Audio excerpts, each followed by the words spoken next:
ಲಕ್ಷ್ಮಿಗೆ ಕ್ಯಾನ್ಸರ್ ಅಂದ್ರೆ ನಂಬೋಕೆ ಆಗ್ತದೆ. ಅಲ್ಲಂತ ಮನಸ್ಸಿನವರು ಯಾವಾಗ್ಲೂ ನಗ್ನಗ್ತಾ ಇದ್ರು. ಭೂಮಿಗೆ ಭಾರ ಆಗಿ ಎಷ್ಟೋ ಜನ ಇದ್ದಾರೆ. ಯಾರಿಗೂ ಕ್ಯಾನ್ಸರ್ ಬರದೆ ಇವ್ರಿಗೆ ಬರ್ಬೇಕು.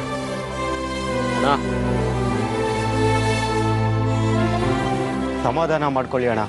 ಹಣೆ ಬರನ ಯಾರಿಂದನೂ ತಪ್ಪಿಸೋದಿಕ್ಕಾಗೋದಿಲ್ಲ. ಏನು ಹಣೆ ಬರನೋ ಏನೋ, ಆ ದೇವ್ರಿಗೆ ಕರುಣೆ ಅನ್ನೋದೇ ಇಲ್ಲ ಕಣೋ. ಅವರು ತುಂಬಾ ದಿನ ಬದುಕೋದಿಲ್ಲ ಅಂತ ಗೊತ್ತಾದ್ಮೇಲಂತೂ ಮನ್ಸಿಗೆ ತುಂಬಾ ನೋವಾಗ್ತಾ ಇದೆ.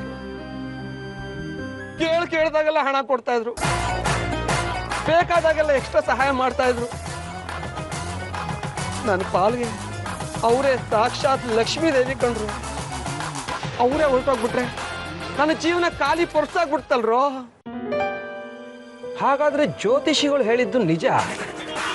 ರಾಘವನ್ಗೆ 2ನೇ ಮದುವೆ ಆಗೋದು ಗ್ಯಾರಂಟಿ. ಲಕ್ಷ್ಮಿ ಕ್ಯಾನ್ಸರ್ನಿಂದ ಸತ್ರೆ ಮಕ್ಕಳಿಗೋಸ್ಕರ ರಾಘವ 2ನೇ ಮದುವೆ ಆಗಲೇಬೇಕು. ಒಪ್ಪಿ ತಪ್ಪಿ ಬರೋಳು ಬುದ್ಧಿವಂತೆ ಆಗಿದ್ರೆ ನನ್ನ ಪಾಡು ನಾಯಿ ಪಾಡೆ. ಏನ್ ಮಾಡೋದು ಅಣ್ಣ? ಹೀಗ್ ಮಾಡಿದ್ರೆ ಹೇಗೆ? ಹೇಗೆ? ಸಹಾಯ ಕೊಟ್ಟಿರೋ ಲಕ್ಷ್ಮಿನ ಕಾಪಾಡ್ಬಿಟ್ರೆ ಕ್ಯಾನ್ಸರ್ನ ನೀನು ವಾಸಿ ಮಾಡ್ತೀನಪ್ಪ. ಅಣ್ಣ, 2ನೇ ಮದ್ವೆ ಆಗೋ ಹುಡ್ಗಿ ನಮ್ ಕಡೆ ಒಳ್ಳೆ ಆಗಿದ್ರೆ? ಏ ರಾಜ, ವರ್ಷಕ್ಕೊಂದು ಐಡಿಯಾ ಕೊಟ್ರು ಎಕ್ಸ್ಟ್ರಾಡಿನರಿ ಕಣ. ಬರೋ ಹುಡುಗಿ ನನ್ನ ಕಂಟ್ರೋಲಲ್ಲಿ ಇರಬೇಕು, ಫ್ಯಾಮಿಲಿ ಅವಳು ಕಂಟ್ರೋಲಲ್ಲಿ ಇರಬೇಕು. ಆಗ ಇಡೀ ಆಸ್ತಿಗೆ ನಾನೇ ಓನರ್ ಆಗ್ಬಿಡ್ತೀನಿ. ರಾತ್ರಿ ಶ್ರೀಮಂತ ಆಗ್ಬಿಡ್ತೀನಿ. ಅಣ್ಣ,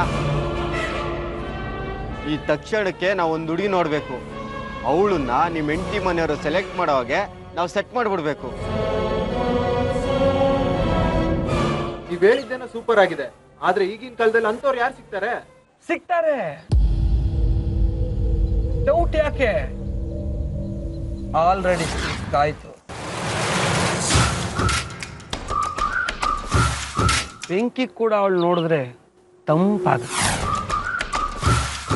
ಇದ್ದಾಳೆ, ಒಬ್ಳಿದ್ದಾಳೆ, ಕರೆಸ್ತೇನೆ.